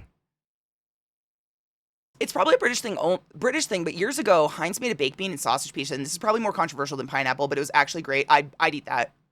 I'd try the fuck out of that. That sounds delicious. There's a local place near me that does buffalo chicken pizza, and it's amazing. There was another place that did barbecue chicken calzones, yum, which was amazing until I ate one. Okay, no shit. I had one calzone like 20 years ago. I was in high school. I'm old. And part of the dough was raw because it didn't cook all the way through. I've never had a calzone since. That's how that fucked me up. A bite of raw dough, and I was like, well, calzones are dead to me now. Cool. We've just ruined food forever.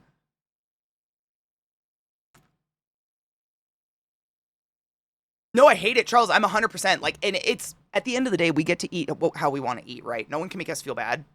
If you like sauce, you like sauce. I don't. Had a good Chi-Town pizza, but it's garlic. It's It's a garlic experience. Not to get started on the sauce, it's a garlic souple. I love garlic. One of the best pizza places I ever went to, before they served you your pizza, would brush the crust with garlic butter. That was great. So your bones were extra tasty. But if you love deep dish pizza, go with peas, just not for me. That's how I feel. But I've never had it like where the birth of it is, where everybody says it's great. So I don't know. It could be great. It's like, I view it as like if you have never had a Maryland crab cake, but you've had crab cakes everywhere else, and someone in Maryland offers crab cakes, eat it. It's not the same thing. That hockey puck of shredded insulation with some cream cheese and crackers that you get at most restaurants all over the United States of America is not the mound of lump crab cake you're going to get in Maryland. It's just a different creature. Like, sure, they've got the same name. Mm-mm. No. Not the fucking same thing. Just different, but called the same thing. Talking pies like pie pies. I love pie. I'll have to get you my town's pie shop. Homemade thick-ass pie crust. The top is super flaky all the time. They're honestly beautiful. Oh, yum. I love savory pies. That's the killer. But a good savory pie doesn't pour liquid when you cut it. Not like a lava cake of gravy. Not cooked or the crust is too hard. Literally, it's like burnt on the outside and the inside's raw. What is that? I can still remember the... Same sex, 100%. I'm not opposed to most flavors in the world. Like, I definitely can't even think of a flavor right now that I wouldn't get down on. It's textures. And for me, like, I feel like I talk about this too much, but the number one texture I will spit out is wet bread. It's so instantaneous. Like, if I swallow it, I'm going to puke. So either I'm going to spit it in my napkin real delicately and try to make not a scene of it, or I'm going to vomit. So I'm going to be like, oh, that wasn't cooked.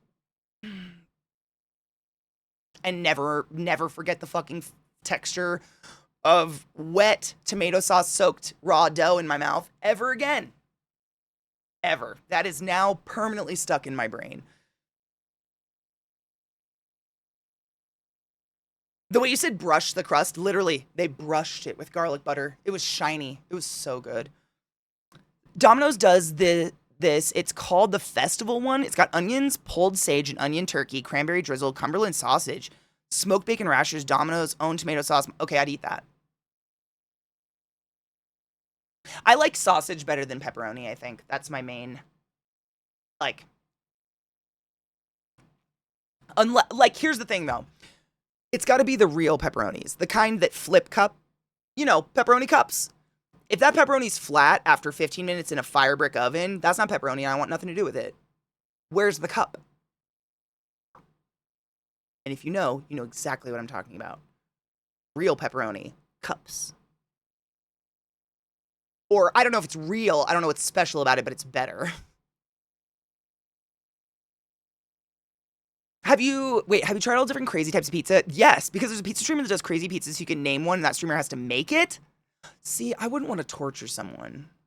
I'm not a chef, so I wouldn't know, like, weird ingredients that might actually taste good. I'd probably say something that would end up horrific. A chewed bean burrito is what I imagine eating a loose stool would be like. I've never chewed loose stool, but I have had to hold it. It's similar. Pepperoni, yeah. Okay, peanut butter and jelly pizza would be great. Have you ever had a taco pizza? Taco pizza is actually pretty dank. It's like a pizza crust, but they smear it with beans and then put cheese all over it and then like olives and then they put cook it and then they put lettuce and tomatoes on it after they cook it. So every bite is like fucking tacos. I don't know. There's taco meat involved too, I think, probably. That one's pretty good. I like a good taco pizza, honestly. A cup for all the sausage grease, exactly, and you lap it up like a kitty. You have to drink all the grease out of every pepperoni cup before you can consume the pepperoni cup, of course. So, you know what I'm saying? It's the only appropriate way to eat it. Obviously. My nephew unplugged my sister-in-law and her husband's freezer and they didn't... Oh my God. Did they find it by the smell? Oh, fuck. That's horrible. Oh. The old style pepperoni, it's like a little bit thicker. And I don't know, I just feel like it has more, like, the flat, thin fucking pepperoni that most places use, I feel like it's just grease. Like, it really doesn't have a flavor at all, which is why I tend to go for sausage. But that cup pepperoni is pretty dank. Like, I'm into that. Pretty sure, yeah. The smell, okay, so that kind of happened to me when I was in college. I had a little mini fridge in my dorm room to have my Hot Pockets and my Diet Coke, because that's all I consumed in college. And when we went home for Christmas break, none of us knew that they turned all the power off to the dorms. So they don't warm the dorms, they do nothing. They turn all power off to the dorms while you're gone away for Christmas break. So when my roommate and I came back from Christmas break, oh my fucking God. It was, we had to throw the refrigerator away. The fridge was garbage. Like, that was it. There was no saving it. The smell of just like 3 weeks worth of just rotted food in an enclosed, airtight space was fucking horrific. You couldn't, I mean, we bleached it, we sprayed it out, we did everything. You couldn't clean it. It was so bad. This is why Dan stopped doing Twitch Cooks Dinner. Too many gummy bears and things, right? That's the thing. Like, it just ends up torturous items to put in food, and I want my streamer to have a good time. Like, I'd much rather think of something that's like odd but has potential and shock the streamer with like, wow, that was amazing. But I don't have that culinary skill at all. I'd be like, put weed in it. Marijuana. I've had the manager of a pizza house call me back because he didn't believe anyone would order a vegetarian pizza with extra anchovies. I've had that on... So I just don't like milk, like cow milk. I drink oat milk. But every single time, I mean, this is so rare. I get like one latte a year or something, like a fancy coffee at some place. But I'll ask for an oat milk mocha with whipped cream. I get some funny looks. I'm like, it's not an allergy. I just like whipped cream and I don't like milk. Please don't judge me.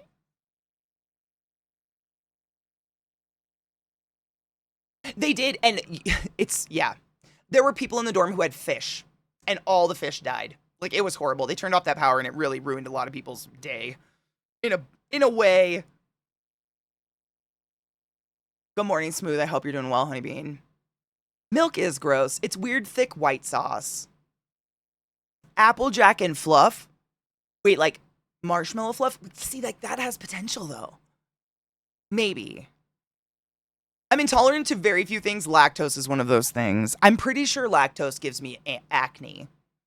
Every time I eat ice cream, or I can't think of something that has milk in it that I consume, because I don't drink cow's milk. I drink oat's milk. I don't even drink milk if I put it in cereal or something. But whenever I have it, I swear I get a zit. The day afterwards, cheese, like, the thing is, though, like, how do I say it? Like, the nicer the cheese, the less likely I am to get a zit. Whereas, like, cheddar, like your run-of-the-mill cheddar, 100% gonna get a zit. But I've never been, like, lactose intolerant. I don't think. Maybe that's an intolerance in itself, though. Thank you, Zanov.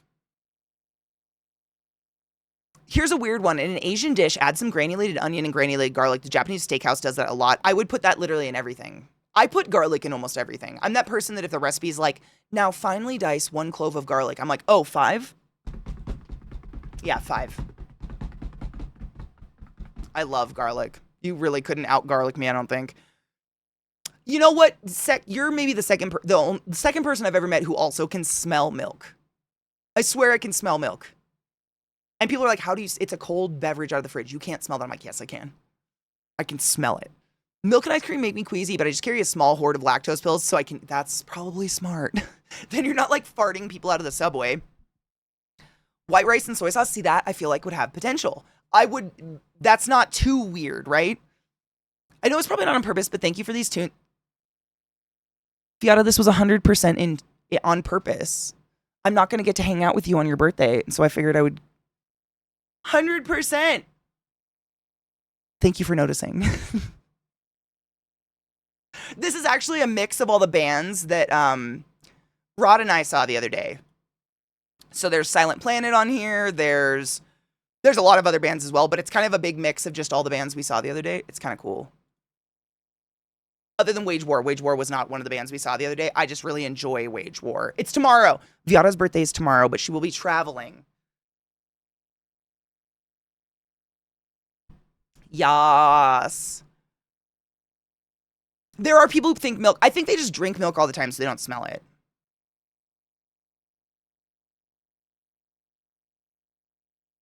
Milk has a smell. I'm glad I'm not the only one. Yep, it's V's and Rhiannon's tomorrow, and then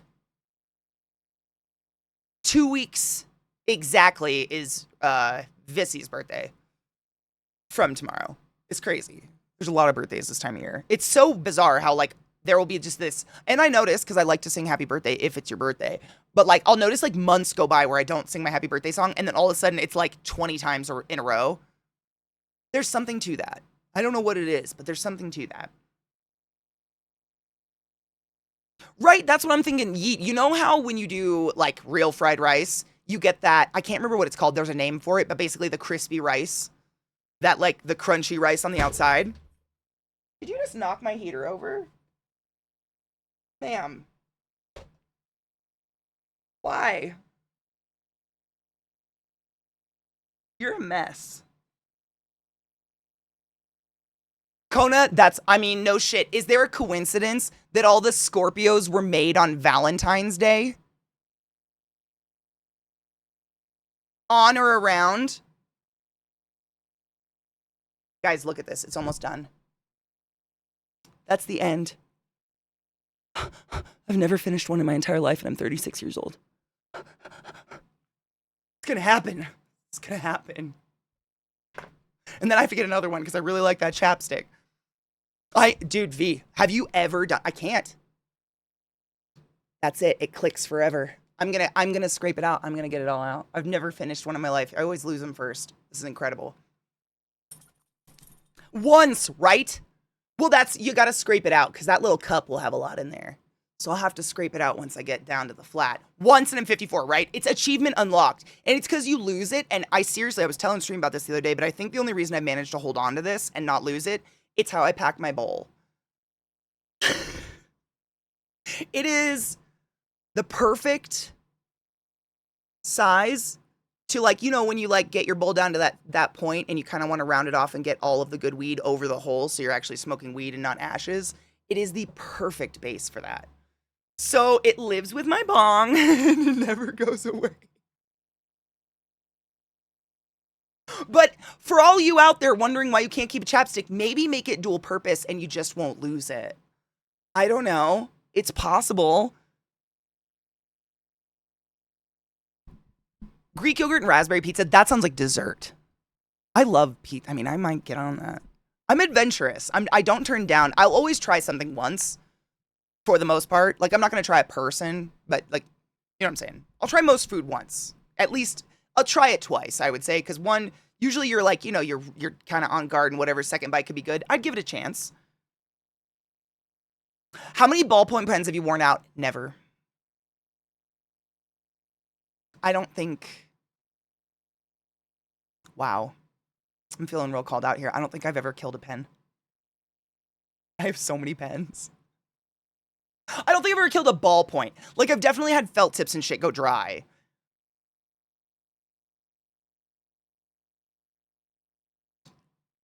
That being said, okay, so this probably doesn't count, but you know, Tony, how I have some of these, like, nice pens that you put ink, you, like, refill the ink cartridge or whatever.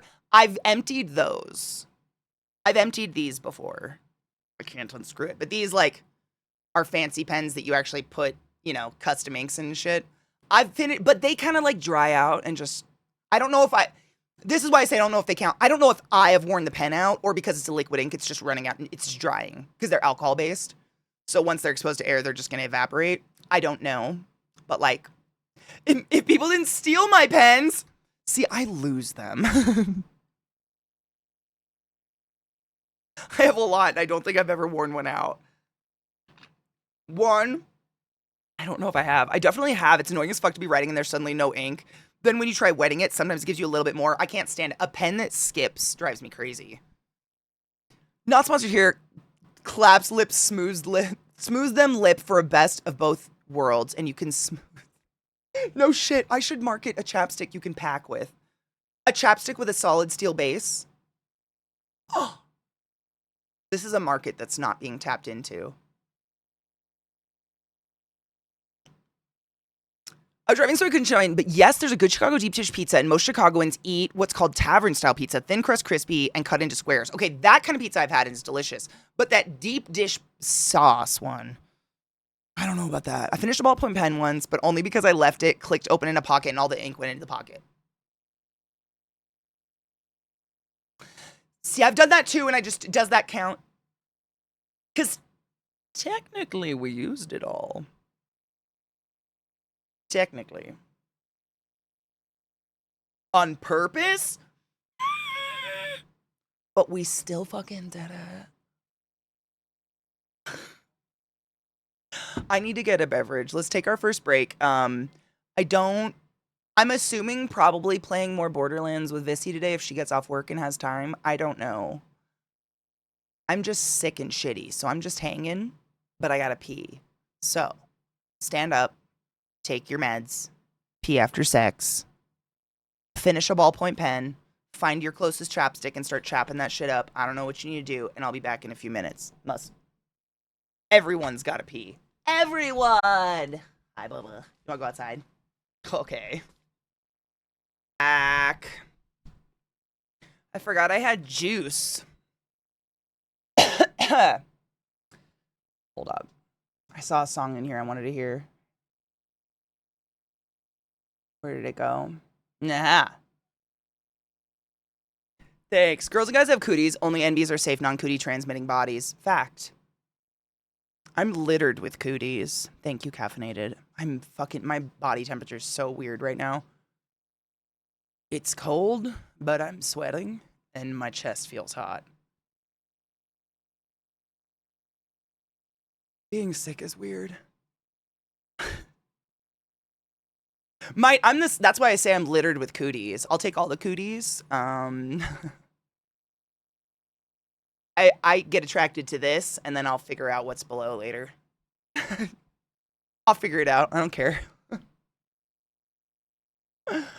Okay, so I'm assuming we're gonna play some Borderlands. I'm gonna jump in and fuck around for a bit.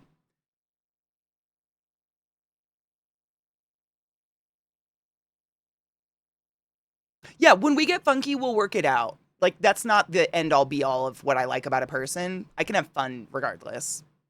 Yeah, 100%. Hi, Cocky. How are you, love? Princess Donuts in the subway. David, how dare you?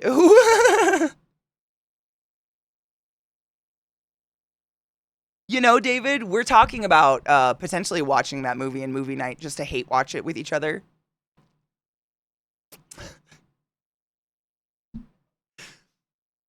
Oh. Knives, I was going to ask if you want to play Borderlands. You do not have to, though. I'm going to jump in and fuck around for a bit, but please rest your fingies. Come on, computer. Don't be a douche. Not today. Why are you doing this? Sometimes it won't put my windows where I want them to go. It's like, no, we want to be on this side. No, you don't. Stop fighting me. You're going to be on this side of the computer, you bastard. My fingies can rest when I'm dead, so I'll jump in. Okay. Yeah, we were talking about how not good that movie looks and the reviews it got and stuff. And we were saying, like, man, I feel like we should just hate watch it. But I don't know. Maybe. I gotta turn my heater back on. It's cold. Oh, it's finally raining there? Good. We've been wet, actually. Cold. We got some more snow, and then it's just been dry. Dry and windy, so the snow's just, like, blowing around. Same. Cuteness, I can't do it by myself. Like, I would have never watched The New Crow by myself.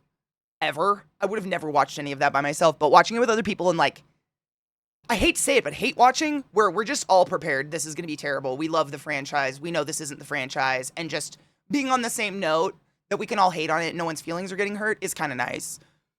Snowed here too. Yeah, it's cold.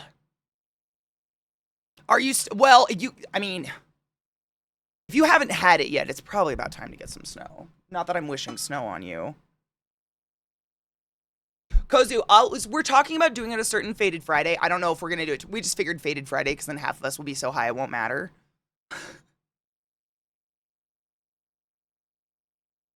Is it snowing currently?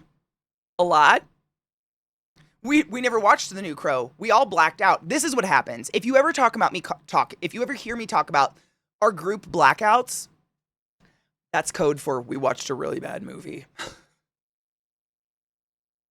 That's all it means. So if you ever hear me talking about our movie nights, every night, 2 hours after stream since last April, we have consistently watched 2 movies a night at least. And we have a wheel that we spin. We never know what we're going to watch. It's random, and we add stuff to the wheel constantly. But we have like multiple wheels at this point that Glut and Knives have put together. They're phenomenal. One of the wheels literally has over 400 movies on it. It's crazy. And like when we roll a shitty movie, we all just black out as a group. It's crazy. Wild. I don't know what happened, but we weren't there. Everybody's invited, by the way. Movie night is not like a sub-only thing or anything. We literally, there's a voice channel at the very bottom of my Discord called Shh. And you'll see at about 4:30 every day, or what is that, 6:30 Eastern time, you'll see people start to populate in there. And then there's a text channel called Shh, text channel, or text channel for Shh. And we all talk in that text channel, and the voice channel we all join to watch a movie. And we just meme at each other all night long. And sometimes we join blackout because it was a terrible fucking movie. I still don't remember the Crow remake. Honestly, Knives, at this point, I really don't remember it either. It's a very forgettable movie. Like, I'm pissed about certain parts of it, like the theme of it. It's been out for a while. I don't want to spoil it if anybody's like, yeah, I really want to watch The Crow too. But if you've ever watched any of the original Crow movies, they usually follow the theme of the Crow comes back from the dead to avenge his lover, but also kill a bunch of horrible drug lords. And that new one just totally went the opposite direction with that concept. I don't want to ruin it, but like, let's romanticize young people getting high and falling in love. Let's do that. Let's do that. It was, I mean, not even kidding you, it was over an hour. The movie was over 2 hours long. The new Crow movie, it's over 2 hours long, and more than half of the movie, he isn't the Crow. More than half. That's it. The original Crow is one of my favorite movies that has ever existed. Same. It's one of the most perfect movies. It's just so fucking good. It was over. Over 2 hours long, and over half the movie, he was not the Crow. They spent over an hour just expositioning us. Badly, I might add. Like, really badly. In the original, literally 15 minutes. Yeah. And then you get the movie The Crow. This one was not The Crow. I don't know what the fuck they did. It felt more like a shitty Assassin's Creed game. And if you've ever played Assassin's Creed, essentially you're like someone in the modern times that they like use medicine or whatever to send you back into historical times to correct historical events or whatever, or change them. That's kind of what it felt like, this weird like just shitty. I don't know. It's bad. I wouldn't watch it. And we did. We watched it so we could hate it. If you want good snow, if you want a good show, oh my God, I started the Decameron and I haven't finished it yet. Is it amazing? I literally watched like 2 episodes and just forgot.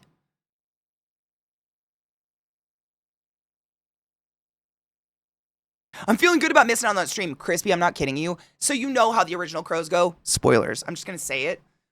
In the new Crow movie, it's 2 young children. The girl comes from a very rich, privileged background, but for some reason decides to deal drugs and be in trouble all the time.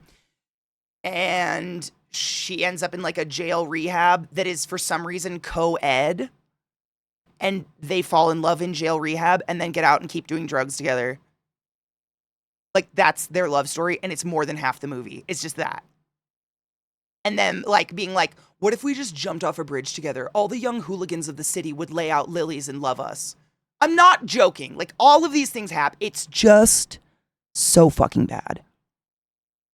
It's horrid. And like, you guys know I'm a big hater on that Bill guy. It wasn't even his fault. He was bad, but it was all bad. It was just fucking shameful. Embarrassing, even. It literally is like a Tumblr edgelord. I'm not even kidding you. That's exactly, like, the little girl who plays his lover or whatever, she's a Tumblr edgelord. That's it. Literally, Requiem for a Dream, no titties, no dick, all boring, no good writing. And she looks 12. Oh my God, she looks Vissy's not wrong. Vissy, we were just about to play Borderlands. Your perfect timing if you want to play. No pressure, but literally, they're chill. It's just all of it's bad. Those are the highlights that really piss me off because literally the theme of all the Crow movies is usually the lover gets killed by drug dealers. Crow comes back to avenge his lover and kill a bunch of drug dealers. I mean, come on, The Crow won. What is it? Morphine is bad for you. Come the fuck on. It's iconic. It's iconic when he squeezes the morphine out of Funboy's arm. Come on. It's just absolutely backwards. It just makes you feel like shit the whole time. The movie is just bad. You don't even need to love The Crow to find this one bad. It's like, it just feels bad. Bill's not terrible. I'm just not a big fan of his acting. It wasn't his fault. This movie was done terrible. Fire it up! Fire it up!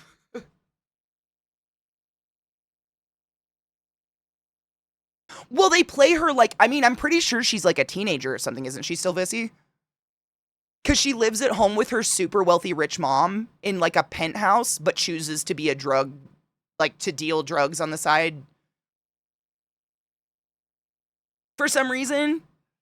It's just an iconic line. It's a stupid, fire it up is stupid. I mean, those are the bad guys, but.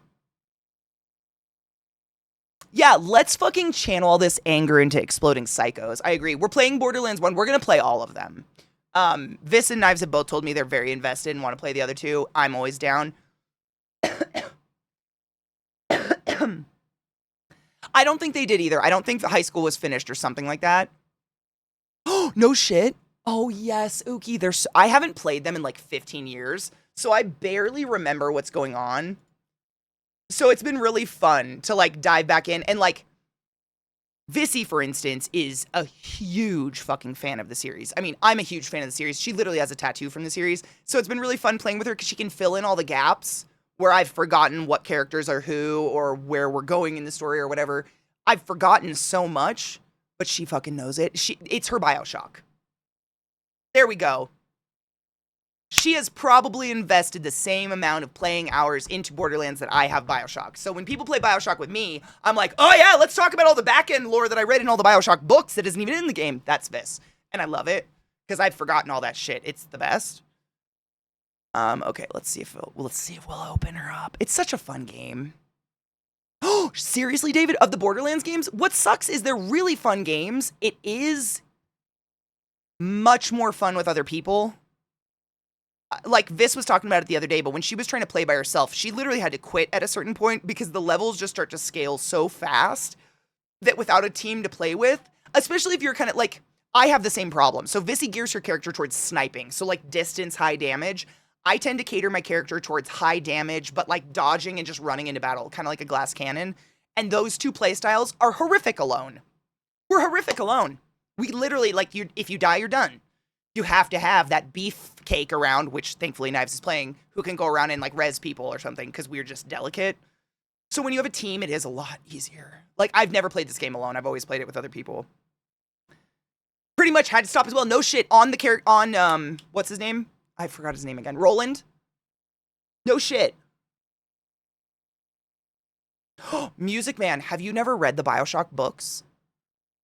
There's a couple. They're so good. I'm not kidding you. The book, I think it's literally one of the main ones that I read. It's just titled BioShock.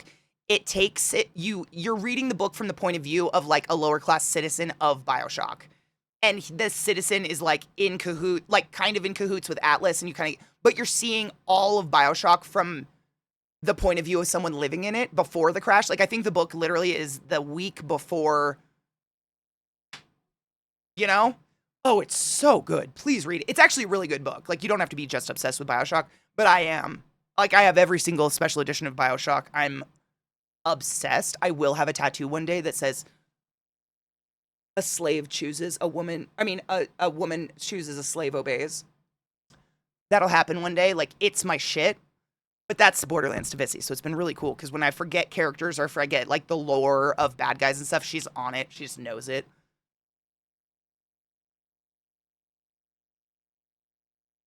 Is there more lore to the Borderlands games than what's in the games? According to Viss, yes. Like, there's a lot of story. Like, they're in the games, but there's a lot of things that, like, aren't directly said. Like Moxie's children, for instance, you kind of have to pick up on the conversation and listen really closely to get that. It's not like just laid out, like these two characters are Moxie's kids, like shit like that. I love that little lore and stuff. Oh yeah. If you have questions and stuff, I mean, Vissy's literally, I think she's gonna stream. We've been multi-streaming. So we pull up a multi so you can literally see both chats and both streams at the same time. You can ask her questions, dude. She knows this shit more than I do.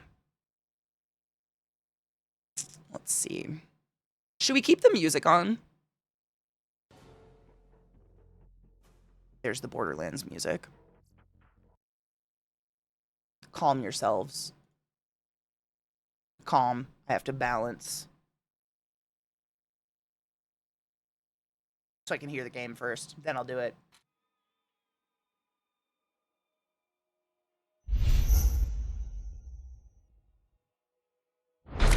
Merge chat on Twitch? I haven't. I've heard it works pretty well, though. I promised a short stream, and here we are, 5.5 hours later, but I fucking love this game, and you guys are just, you're soul quenching. You quench my soul, and I hope you know that. Thank you for hanging out with me today. Time has flown by. It really seriously has. Tomorrow is Faded Friday, of course. Bring your music and your giggles and your funny things and all of the things. We're trying to keep it, you know, I hate the word, but good vibes only. It's a very depressing world lately, and a lot of people have a hard time this time of year. So we try to just play games and have a good time and laugh at things and stuff. And on Faded Fridays, we laugh at all the things. I'm going to raid into Vissy because I'm pretty sure she's probably going to play more games. Take care of yourself, as I said. Hey, Trevor! Take your joy. Movie in an hour if you want to hang out. Yeah, I'm just glad I'm not fucking, I really hope. Yes, new Ren. I saved a couple things too. I have like some new Sashas. I have some funnies I think that'll be good and like heart, you know, lifting or whatever you want to say. Take your joy, take care of yourself, eat something delicious. I'm gonna go have a snack and lay down. I love you guys.